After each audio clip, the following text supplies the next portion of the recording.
बिस्मिल्लाहिर्रहमानिर्रहीम। अस्सलामुअलैकुम guys, welcome to my YouTube channel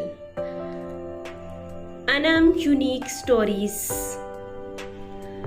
आज जो मैं कहानी आपको सुना रही हूँ उसका उन्वान है एक दिल खराश सच्चा वाक़या।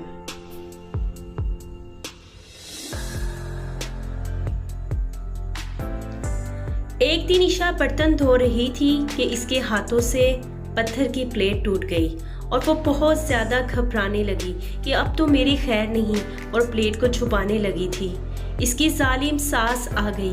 इसने अपनी जहेज की टूटी हुई प्लेट देखी तो इस पर हाथ उठा दिया कि तुम्हारी माँ ने तो कुछ दिया नहीं और तुम्हें खाली हाथ रुखसत कर दिया, और इधर तुम मेरी इतने कीमती बर्तन धो रही हो। तुम्हारे हाथ टूट गए हैं क्या?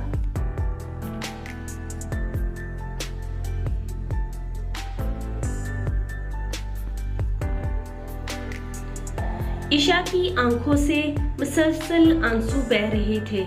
वो अपना दुख किसी से शेयर भी नहीं कर सकती थी। वो दानिश को भी नहीं बताती थी क्योंकि वो इसकी बजाय अपनी माँ को तरजीह देता था। ईशा की तरफ से जल्द ही खुशखबरी मिल गई। दानिश तो बहुत खुश था और ईशा के दिन अब काफ़ी बेहतर हो गए थे। नाहिद बेगम अब इससे काम भी नहीं करवाती, लेकिन इससे खुशी के दिन ज़्यादा दिन के लिए नहीं थे। दानिश को इसकी कंपनी ने बुला लिया था। वो सऊदी अरब के लिए रवाना हो गया और ईशा को जल्द अज जल्द बुलाने का वादा किया। दानिश के जाते ही मेरी बेगम ने ईशा पर फिर से जुल्म करना शुरू कर दिया। अब तो इसने जुल्म की इंतहा कर दी। सारे घर का काम करवाती। ईशा को अब ज़्यादा खुराक की ज़रूरत थी। सिर्फ एक टाइम का खाना देती, वो भी बड़ी मुश्किल से। छोटी सी छोटी गलती पर इस पर हाथ उठाती, इसको मारती और इसके साथ बहुत ज़्यादा ज्यादती करती। इसको इसके घर वालों के साथ मिलने भी नहीं देती और वह चुपचाप बच्ची पर जुल्म होता देखता रहता। ये भी ना सोचा कि किसी यतीम बच्ची की आह हमें ना लग जाए। खुदा का करना कुछ ऐसा हुआ कि एक दिन ईशा सोते हुए उठी और दर्द से चिल्लाने लगी। मैं और मेरी बीवी बेहिस होकर लेटे रहे। वो बेचारी तड़पती रही और हम दोनों लेटे रहे। फिर अचानक आवाज़ आना बंद हो गई और हम सो गए। सुबह जब मेरी बीवी ने काम के लिए ईशा को उठाया तो देखा वो बेड से ऊंधे मुंह गिरी पड़ी थी। नाहिद ने मुझे आवाज़ दी और मैं भागा भागा आया और आकर चेक किया तो ईशा मर चुकी थी। मैं ये देखकर सकते में आ गया कि ये क्या हो गया, लेकिन मेरी बीवी को अभी भी कोई अफसोस ना था और मुझे डर था कि इसकी आह हमारे आगे ना आ जाए। दानिश को पता चल चुका था। सदमे से बुरा हाल था, लेकिन वो ईशा का आखिरी दीदार तक न कर सका क्योंकि मुल्क में कोरोना की वबा फैली हुई थी और पूरे मुल्क में शदीद लॉकडाउन था, जिसकी वजह से वो पाकिस्तान नहीं आ सका। गम से इसका बुरा हाल था। बीवी और बच्चे दोनों का गम इसे खाए जा रहा था। इसके पास कुछ भी बाकी ना रहा था। मैं और नाहिद दानिश का इंतज़ार कर रहे थे, लेकिन खुदा को कुछ और ही मंजूर था। हमारा लखते जिगर, हमारा कीमती सरमाया, हमारा दिल का टुकड़ा, हमारा प्यारा राज दुलारा, हमारा इकलौता बेटा दानिश कोरोना की वबा की लपेट में आ गया। कहते हैं ना कि खुदा की लाठी बेआवाज़ होती है। अल्लाह ने हम पर अपनी पकड़ मजबूत कर दी। दरवाजे की बेल बजी। मैंने दरवाज़ा खोला तो कुछ लोग थे। उन्होंने बताया कि आपके बेटे की मौत हो गई है। मैं हैरान परेशान कि सब क्या है।